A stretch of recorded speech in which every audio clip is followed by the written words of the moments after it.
नमस्कार मित्रांनो, आज आहे 14 ऑगस्ट 2026. मंडळी, 27 जुलै ते 1 ऑगस्टच्या दरम्यान महाराष्ट्रात विविध ठिकाणी एकदम पोषक असा शेतकऱ्यांना पाऊस मिळाला. शेतकरी आणि शेती त्या पावसाने उभी झाली आणि चैतन्याचं वातावरण निर्माण झालं मंडळी. तर ऑगस्टमध्ये आपण सांगितलं होतं की कमी पावसाचा अंदाज आहे. म्हणजे जे आपण सांगितलेलं की कमी पावसाचं वर्ष आहे, तर ते ऑगस्टमध्ये पाऊस कमी राहील.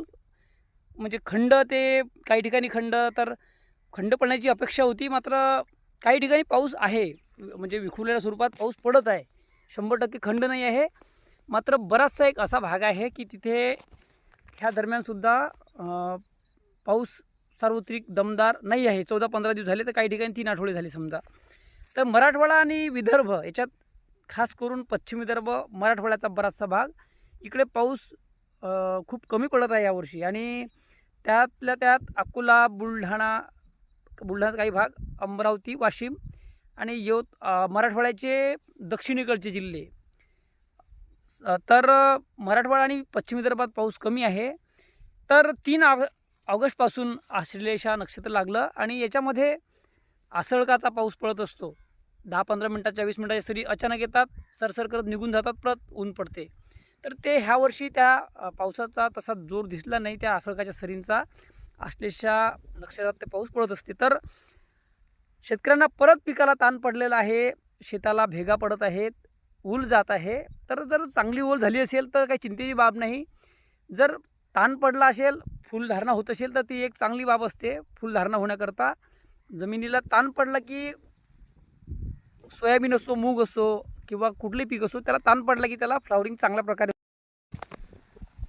मात्र घाबरण्यासारखं काही नसते. पण जर ओल जर तुटत असेल, पावसात ओल नसेल चांगली आपल्या जमिनीमध्ये, तर मग ते अडचणीचा किंवा तो एक चिंतेचा विषय असू शकते. तर सध्या बऱ्यापैकी ओल झाली होती. त्याच्यानंतर सूर्यदर्शन, उघडझाप, ढगाळ वातावरण, तुरळक सरी, कुठं चांगल्या हलक्या मध्यम ते जोराच्या सरी, विखुरलेलं वातावरण, पाऊस होता महाराष्ट्रात. मात्र बऱ्याचसा 50-60-70% असा भाग होता की तिथे पाऊस नाही आहे. परत ताण पडलेला पिकांना. आणि खास करून विदर्भ, मराठवाड्यात आता परत पावसासाठी मागणी होत आहे मित्रांनो. तर काही अडचण नाही. गेलेल्या दिवसात पाऊस दाखवणाऱ्याने दाखवला तो काही पाऊस मराठवाडा, विदर्भात तो बरसला नाही त्या प्रमाणात.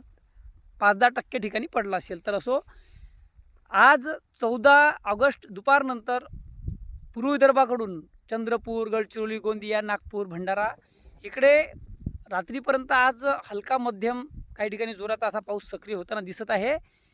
तर हाच पाऊस पश्चिम विदर्भाकडे अकोला, बुलढाणा, अमरावती, वाशिम, यवतमाळ इकडे हलक्या स्वरूपात आज दुपारनंतर संध्याकाळच्या हलक्या सरी पडू शकतात. सार्वत्रिक नाही आहे पश्चिम विदर्भात आज.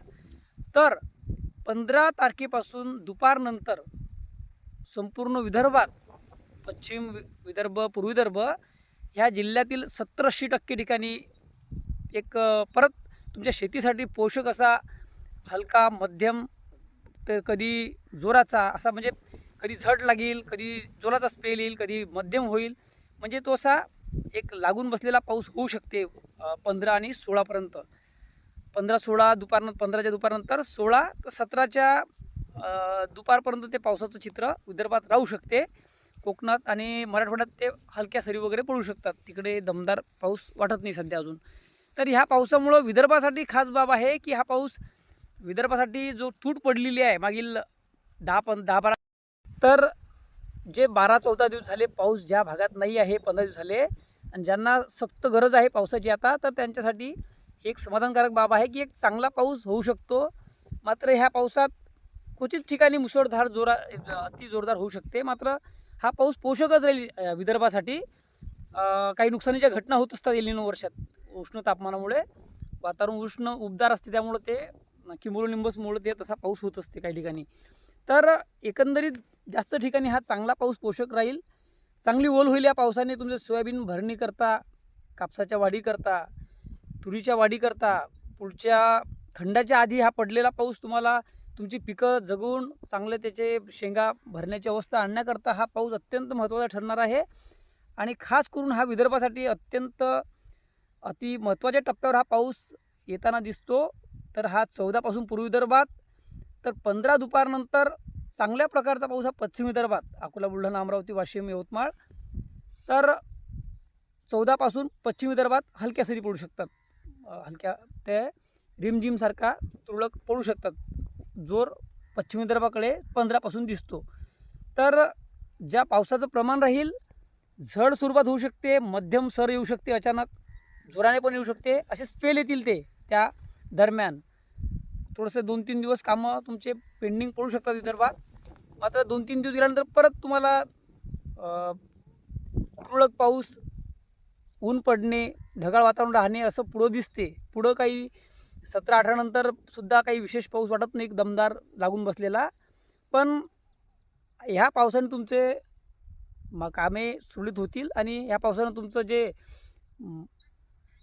चिंता जी लागलेली आहे पावसाळी परत, तर ही चिंता दूर होईल. त्यामुळं सर्वांसाठी एक आनंदाची बातमी आहे. आपला थोडाफार अंदाज